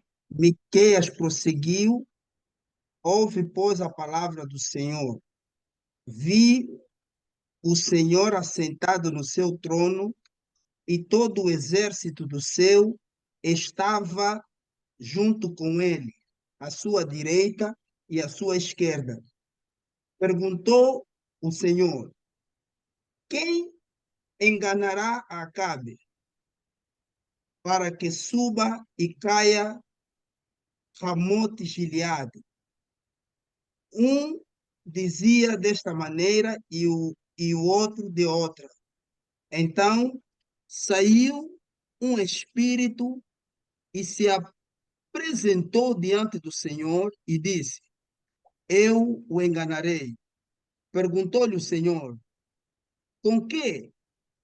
Respondeu ele: sairei e serei espírito melindroso na boca de todos os seus profetas. Disse o Senhor: tu o enganarás e ainda prevalecerás. Sai e fazei-o assim. Palavra do Senhor. Ok. Amém. Ok. Não sei se os irmãos prestaram atenção aqui no texto que o irmão leu. Esse é um texto muito importante, porque nos mostra basicamente como é que Deus trabalha. Estamos a ver Deus no trono, né? Deus no trono, e estamos a ver que ele é assistido por um exército de seres, né? Um exército, são todos seres divinos, né? Que assistem Deus ou auxiliam Deus, né? No seu governo sobre o universo. Ok? Então, esta é basicamente a ideia do unitarismo bíblico. Deus é um, esse está no trono, esse que manda, mas ele tem seres que trabalham com ele. Né? No exemplo que o irmão leu, vê que Deus queria matar Acabe, ele então convocou os seres que trabalham com ele, né? E ele pediu então que esses seres trouxessem ideia como é que deviam matar Acabe. E diz aqui que, né, um trouxe uma ideia, outro trouxe outra ideia, até que um dos seres, né, deu uma ideia que pronto, que Deus gostou da ideia dele. E então Deus ordenou que ele fosse e fizesse aquilo que ele havia sugerido fazer. Então, isto é basicamente a ideia do unitarismo. Existe um Deus, mas esse Deus não age sozinho. Esse Deus age com uma multidão de exército de seres divinos que trabalham com ele. Isso também podemos encontrar em Isaías capítulo 6, versículo 1 ao versículo 3. Vamos encontrar Deus no trono sentado e uma multidão de seres, né, a adorarem, dizendo que Deus é santo, santo, santo. Né? Agora, passagens, vou ler aqui pelo menos duas passagens relevantes, né, que basicamente os unitarianos usam para sustentar a posição. Eu vou ler, vou ler aqui, já que está aqui na tela, eu vou ler. Tenho aqui Isaías, capítulo 43, do versículo 10 ao versículo 13, diz assim: Vós sois as minhas testemunhas, diz Yahweh, ou diz o Senhor, né? Depende da tua versão. Meus servos a quem escolhi, para que possas saber e acreditar e compreender que eu sou o Yahweh, ou eu sou o Senhor. Nenhum Deus havia antes de mim, e nenhum haverá depois de mim. Olha o versículo 11. Somente eu sou Yahweh, ou somente eu sou Deus, eu sou o Senhor. E outro Salvador não existe além de mim. Né? Eu sou o vosso Deus. Versículo 13. Antes que existisse o tempo, eu já era. E ninguém há da minha mão possa fugir. Quando realizo algo, quem pode pervertê-lo? Né? A resposta retórica é ninguém.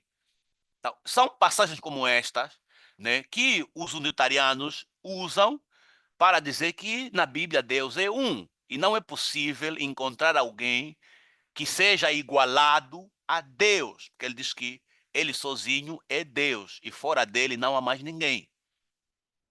Né? E vou ler uma última passagem aqui, que é Isaías 44, né? No versículo 6 diz assim: Assim diz o Yahweh, o rei de Israel, o seu redentor, o Yahweh dos exércitos: Eu sou o primeiro e eu sou o último. E não existe Deus além de mim. Atenção, não existe Deus além de mim. Né? Versículo 7. Quem como eu poderia proclamar que o faça ser poder tudo que foi feito desde que este povo antigo escolhi e tudo que ainda haverá de acontecer? Não vos assusteis, nem temais, não vos anunciei e vos fiz conhecer desde aquele tempo? Vós sois as minhas testemunhas. Porventura, há outro Deus além de mim? Essa é uma pergunta retórica, irmãos. E ele vai responder: não, não há outra rocha, nenhuma outra conheço, nem conhecereis. 24. Assim disse Yahweh, teu Redentor, que desde o seio materno te formou. Eu sou o Yahweh, que cria todas as coisas, que sozinho expandiu os céus e estendeu a terra, que frustra os sinais dos impostores, enlouquece os adivinhos e entontece os sábios, inutilizando todo o seu entendimento. Então, são passagens como essas, que são muitas na Bíblia, são mais de 500 passagens na Bíblia, esse tipo de passagem que dão a entender que Deus é só um. E ele não admite que haja mais pessoas que possam ser comparadas com ele. Ok? Então, este é basicamente, né, o que nós chamamos de unitarismo bíblico, ou então o monoteísmo judaico. Ok? Ok. Pronto. Vou agora passar. Se vocês vão quiserem mais, né, mais informações, tá no vosso fascículo, né? Vocês vão ter muitos textos no vosso fascículo, muita informação. É só vocês lerem, né? E serão saciados de informações. Agora, pronto, esses são os textos, né, que os unitarianos usam. Agora, eu quero falar dos problemas, né, dos unitarianos. O que é que eles têm de problema, né? Assim como tem os trinitarianos, tem os unicistas, também os unitarianos têm problema. Alguns unitarianos, eles afirmam que Jesus só veio a existir quando ele foi nascido no ventre de Maria. Ou seja, antes de Maria nascer Jesus não existia. Né? Alguns dizem isso. Só que, para quem diz isso, há uma pergunta que não se cala. Se Jesus não existia antes de ser nascido em Maria, como é que ele disse que antes que Abraão existisse, eu sou? Em outras palavras, antes que Abraão existisse, eu já existo, ou eu já existia. Então, como é possível Jesus afirmar isso se ele só começou a existir quando foi nascido no ventre de Maria? Né? Não faz sentido. Não faz sentido. Não faz sentido. Outro grande dilema para os unicistas é Mateus capítulo 28, versículo 19. Né? Onde fala, onde Jesus manda que os discípulos, né, vão e batizem, né, em nome do Pai, em nome do Filho e em nome do Espírito Santo. Né? Então, por que Jesus aí mencionou esses 3 nomes? Né? Pronto, dá-se algumas explicações, né? Algumas explicações, mas são explicações discutíveis, né? São discutíveis. E outra questão é João 1:1. Né? João 1:1 também é outro texto que os unitarianos são obrigados a explicar. Outro problema é a declaração que Jesus fez em João 10:30. Eu e o Pai somos um. Né? Como é que Jesus é um com o Pai? Em que sentido é que Jesus é um com o Pai? E temos também a questão, né, quando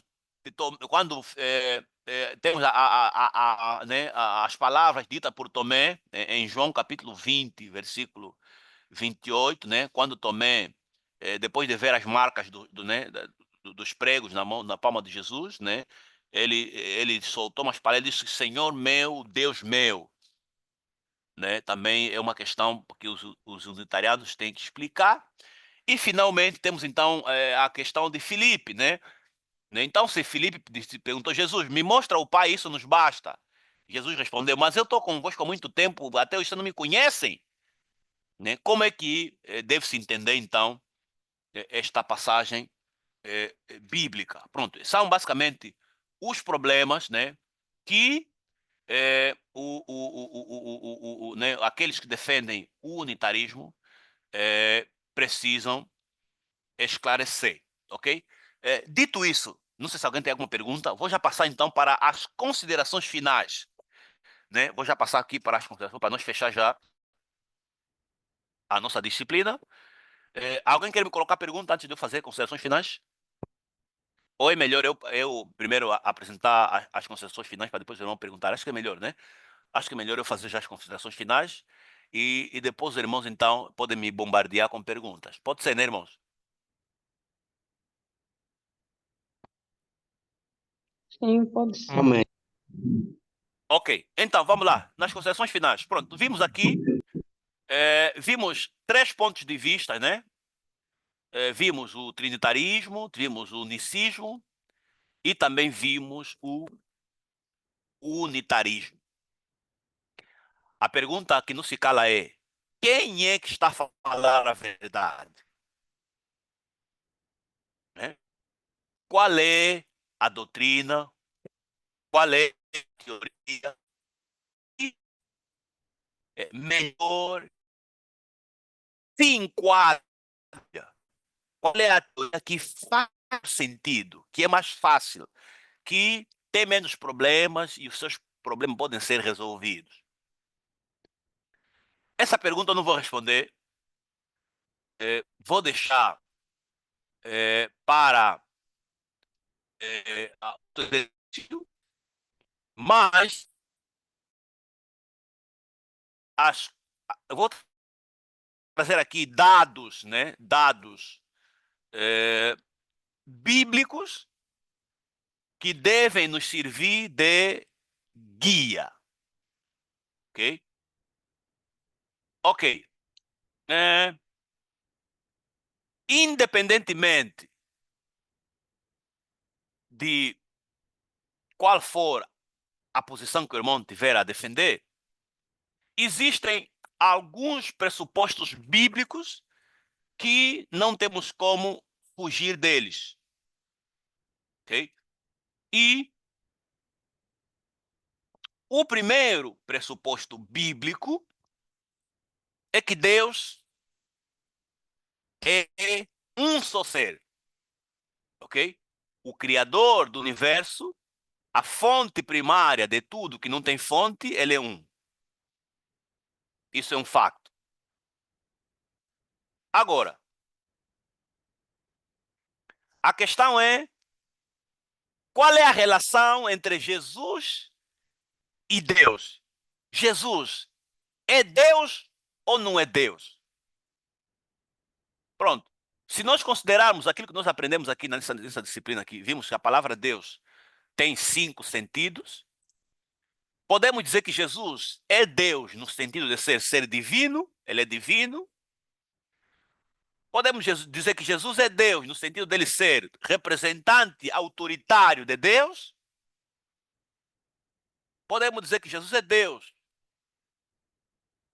no sentido de que ele será, né, o dominador, né, do porvir. Nesses 3 sentidos, Jesus é Deus.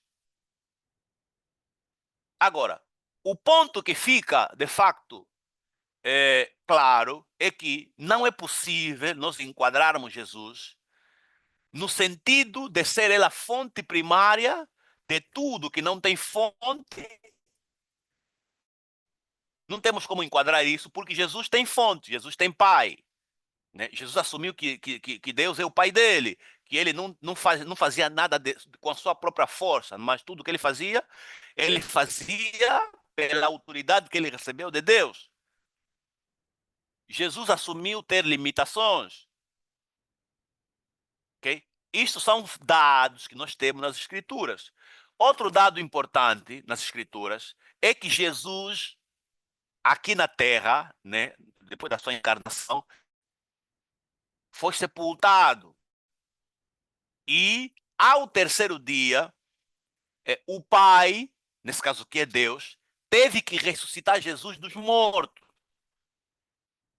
Okay? Estes são dados inquestionáveis que nós temos na Bíblia. Agora, se o irmão vai, a tua visão é trindade, se a tua visão é unicismo, se a tua visão é unitarismo, o problema é teu. Mas aqui, o importante é os irmãos não devem desprezar as informações todas que a Bíblia tem sobre quem Deus é, quem Jesus é e sobre a realidade do Espírito Santo. Ok? Eu vou parar por aqui nas minhas observações. O resto, os irmãos vão ler no vosso fascículo. Agora eu estou, então, aberto para responder as vossas perguntas. Ok? Quem quiser falar, pode colocar as perguntas falando. Se quiser escrever no chat, pode escrever e eu vou então responder tanto as perguntas que os irmãos colocarem no chat, fizerem de forma oral.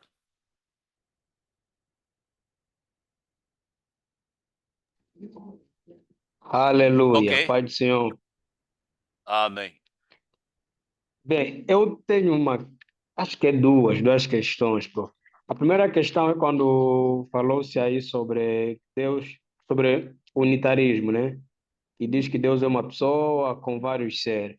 Será que esses com vários seres, então, ao nosso entendimento, quando falamos que Deus é omnipresente, tem a ver com esses seres, não tem a ver com o próprio Deus mesmo, observando tudo, né? Como diz Provérbio, que os olhos de Deus estão sobre a terra, observando os bons e os maus.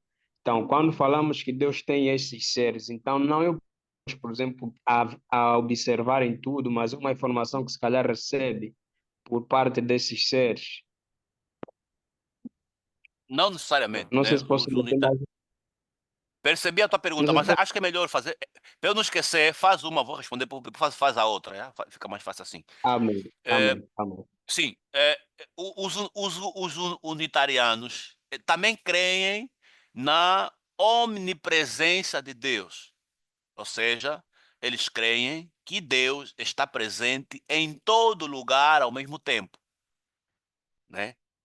Assim também como ele tem seres, né, que trabalham com ele, que vão cumprir missões que ele manda, ele também está presente em todo lugar ao mesmo tempo. Sim, pode colocar outra questão? Ou seja, não há choque entre a omnisciência de Deus ou a omnipresença de Deus com o facto dele ter seres que trabalham com ele. Não há aqui choque. Sim, a pergunta a seguir. Amém. A pergunta a seguir tem a ver já com esse último sobre o conceito, né? Dos três conceitos que devemos ter em particular. Mas quando vai se dizer que não, Jesus, não podemos ver ele como fonte primária, eu acho que surge aí para mim, né? Surge uma complicação quando em João vai dizer assim que no princípio era o verbo. Este mesmo verbo é que estava com Deus, que nos dá a entender que Jesus estava já logo no princípio, né? Estava logo no princípio e podemos entender também como uma fonte de vida, onde vai dizer também no livro de João que de aquele que crê em mim, sobre ele vai jorrar águas, acho que uma coisa dessa, fonte de água viva. Então, era nesse sentido, quando vai se dizer que Não, mas Jesus não é a fonte. o ponto não está aí. O ponto não está aí. Nós não dizemos que Jesus não é fonte. Nós dizemos que Jesus não é fonte primária de toda a existência, que não tem fonte. Ou seja, Jesus, Amém. claro que Jesus é a nossa fonte da vida eterna. Jesus é a nossa fonte de salvação. Mas estamos a falar que Jesus não é fonte primária de tudo, que não tem fonte. Por quê? Porque Jesus tem fonte, Jesus tem pai. Quer dizer, para ele existir, o pai é que lhe deu existência, então ele tem fonte. É nesse sentido. Já o pai é o único ser que não tem fonte, porque ele existe de si mesmo, ninguém lhe deu existência. Mas é ele que dá existência a tudo que existe fora dele. Não sei se o irmão conseguiu perceber. Amém, amém. Perfeitamente, prof. Obrigado. Ok, ok. Sim, irmão Adriano, tá com a mão levantada. Estou a te ouvir muito mal, irmão Adriano. Não consigo te perceber. Eu não consigo perceber, irmão Adriano.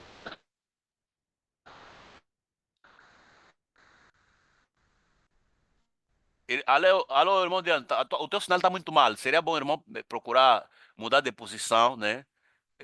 Porque não conseguimos perceber o que o irmão diz.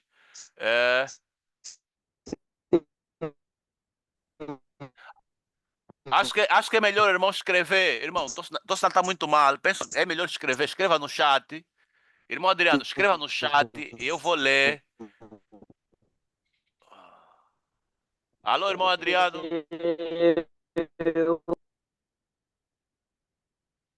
Não conseguimos te ouvir. É bom, irmão, escrever no chat. Eu vou ler no chat. Alguém mais tem alguma pergunta? Não vejo uma mão levantada. Não vejo aqui no chat. Deixa eu ver no chat aqui. Amém. Graça e paz, pastor. Ok, amém, irmão Edivaldo. Ok, gostaria só de dar o meu subsídio aqui nessa questão que o irmão fez anteriormente, a respeito mesmo da divindade de Jesus antes de tudo, né? Porque a Bíblia diz claramente, né? Jesus orando para Deus dizia: Pai, dá-me aquela glória que eu tinha contigo antes que o mundo existisse. E o próprio livro de João diz, né, que no princípio era o verbo era Deus, o verbo estava com Deus. Ou seja, Jesus, muita gente usa o facto de Jesus se manifestar como homem na terra para dizer que Jesus não é Deus por ter sido criado, por ter sido gerado no ventre de uma mulher. Só que nós às vezes nos esquecemos, né, que para habitarmos aqui nesta terra, nós precisamos de uma legalidade. O que nos dá legalidade é um corpo, esse corpo que nós temos, o corpo físico. E foi a razão pela qual Jesus se manifestou como homem aqui na terra. Não que houvesse necessidade de ele ser homem, se o homem não tivesse pecado. E a própria Bíblia diz que o homem perdeu, o homem devia tomar Jesus para tomar o nosso lugar, mas ele não poderia tomar o nosso lugar como Deus, porque ele sempre existiu como Deus, e tem vários textos bíblicos que nos provam isso. Mas alguns homens de Deus, né, principalmente algum pensamento da Testemunha de Jeová, eles vão buscar textos para descredibilizar Jesus como Deus, vão buscar textos para tentar distorcer isso, mas a própria palavra não nos ensina isso. E uma das orações, essa oração que eu já expliquei aqui, Jesus a falar para Deus: dá-me aquela glória que eu tinha contigo antes que o mundo viesse a existir. O que quer dizer que antes mesmo da existência do mundo, antes que houvesse qualquer coisa, ele já era, porque Cristo é quem? Cristo é a palavra que se manifestou. Então, eu entendo que Jesus é Deus. Concordo com o pastor quando diz que não como fonte primária de tudo, né? Mas acredito que ele sempre existiu, apenas se manifestou como homem, porque ele precisava de uma legalidade, porque quando o homem perdeu o domínio, quando o homem perdeu o direito sobre a terra para Satanás, não havia homem nenhum com capacidade suficiente para pagar o preço de sangue. E Jesus era o único, como o pastor disse no princípio, que Deus enviou para tomar o nosso lugar. Deus enviou seu filho ao mundo para morrer em nosso lugar. Mas esse filho não podia vir tomar nosso lugar como Deus, não seria justo, porque, por exemplo, se o pastor me der um presente e eu pegar esse presente e dar a uma segunda pessoa, o pastor não pode ir receber nessa segunda pessoa. Eu, particularmente, é que tenho que pegar este presente e nessa pessoa e tentar resgatar aquilo que eu dei, ou aquilo que eu perdi. E foi assim com Jesus.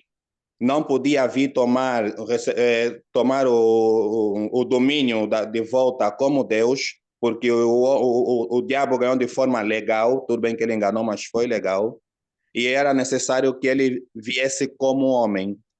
Mas antes dele se manifestar como homem, ele sempre existiu como Deus, ele sempre esteve na deidade, sempre fez parte sempre esteve na eternidade com Deus.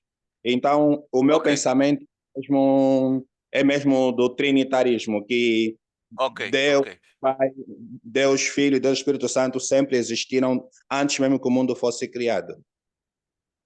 Ok, percebeu? Ficou claro, pronto, da tua abordagem ficou claro que o irmão é trinitariano. Ok, obrigado pela tua exposição. Eu vou responder à questão da irmã Antonica, que está aqui no chat. Para ele existir na Terra, teve fonte, sim. A pergunta que me coloca é como denominar sua existência no céu? Boa. Ok. Quando falamos de que Jesus teve fonte, não só aqui na Terra, atenção, não só aqui na Terra, estamos a nos referir também na eternidade. Queria lembrar os irmãos um facto, não sei se os irmãos sabem disso ou não, não sei, mas Jesus não é o único ser que já existia antes mesmo da criação dos céus e da terra. Ele não é o único. Ok? Não é o único. Ou seja, não é o único ser que existia na eternidade com o Pai. Existem outros seres também que antes mesmo de Deus criar o universo, nesse caso os céus e a terra, esses seres também já existiam. Ok? E a Bíblia, falando mesmo da existência de Jesus na eternidade, a Bíblia diz que Jesus teve origem. O único que nunca teve origem, o único que não tem fonte, que nunca veio a existir, é o Pai. Tirando o Pai, todos os outros seres, apesar de existirem, né, na eternidade, quando falamos aqui eternidade, é bom os irmãos entenderem, pela expressão eternidade, estamos a nos referir àquela existência antes do tempo cronológico, né? Antes da criação do tempo, nosso tempo. Então, qualquer ser que existe antes de Deus criar o tempo, chamamos de existência na eternidade, ok? Então, nós temos os anjos, já existiam na eternidade com Deus, o Pai.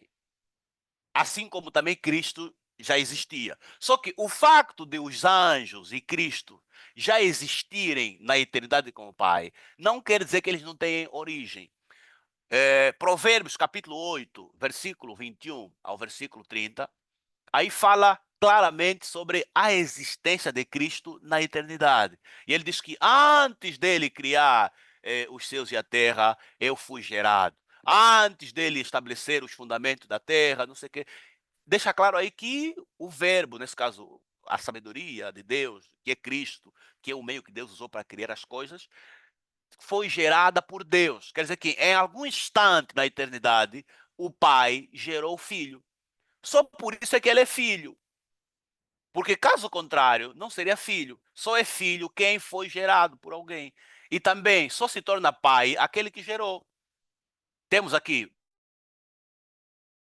versículo 30, Miqueias, capítulo 5, versículo 1 ao versículo 3, Colossenses, capítulo 1, versículo 14 ao versículo 17, Apocalipse, capítulo 3, versículo 14.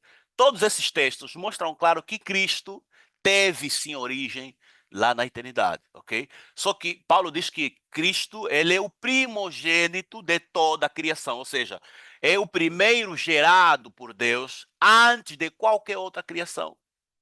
Ok? Então, não estamos a nos referir apenas aqui, né, o facto dele vir aqui na Terra, não. Estamos a nos referir à parte mesmo lá da eternidade.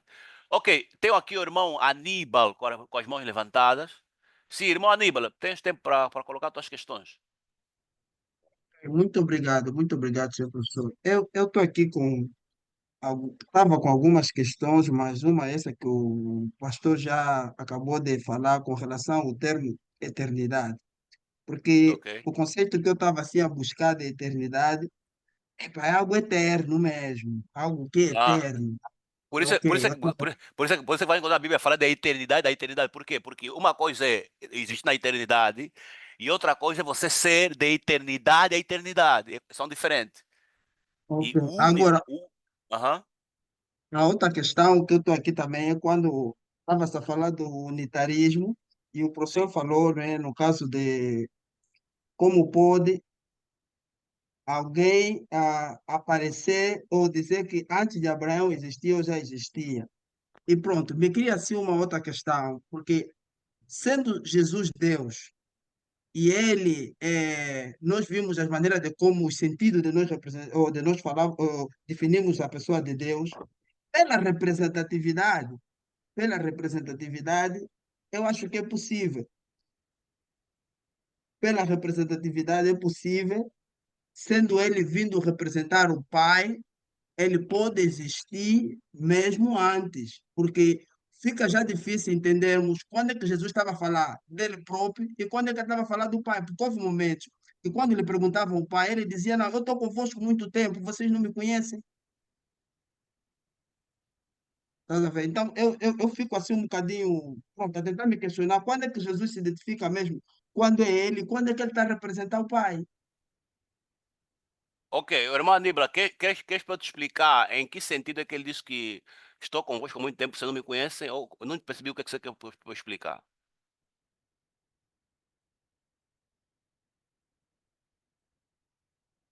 Alô, irmão Aníbal? Alô? Alô? Alô, sim, Sim, sim. não percebi bem a tua pergunta. Queres que eu explique em que sentido é que... Porque eu não entendi, parece que o irmão fez comentário em vez de perguntar. Não entendi o que é que você quer para eu te explicar. Não, a questão que eu queria saber é o seguinte: quando é que nós podemos identificar que Jesus, neste caso, está a falar como uma representatividade e quando é que ele está a falar como ele Hum, mesmo? ok. Agora percebi a tua pergunta. Ok, muito bem.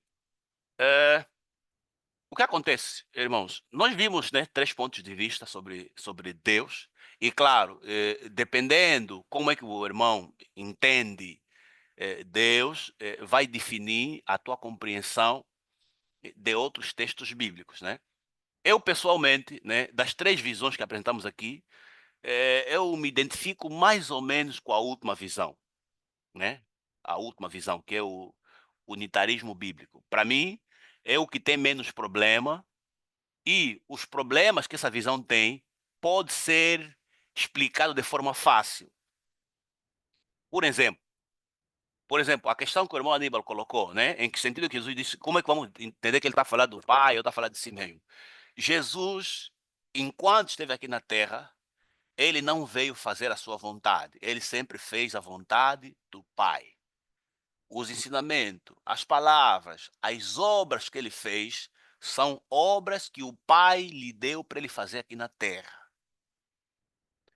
Quando Filipe pediu que Jesus lhe mostrasse o Pai, a resposta de Jesus é em que sentido? Primeiro, Filipe sabia que o Pai é invisível. O Pai nunca foi visto por ninguém. Mas este Pai que é invisível, ele enviou seu Filho para o representar. E em Hebreus capítulo 1, versículo 3, versículo 2, versículo 3, diz que o Filho é a exata imagem de Deus.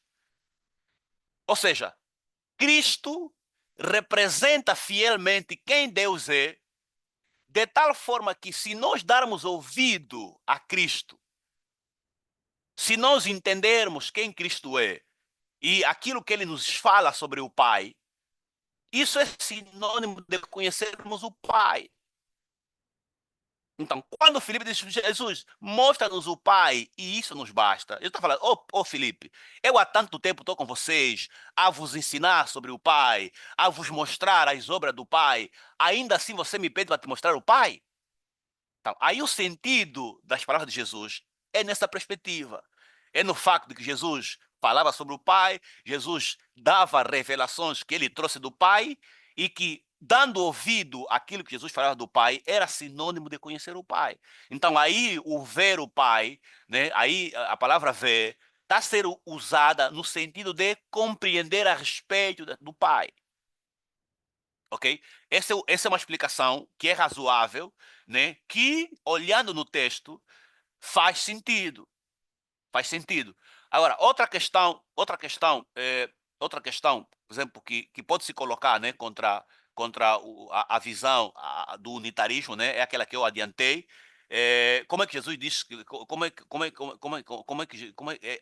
alguns creem que Jesus só veio a existir quando foi nascido em Maria. Mas também há aqueles que creem que Jesus, antes de existir em Maria, já existia, né, como verbo, né, como ser divino.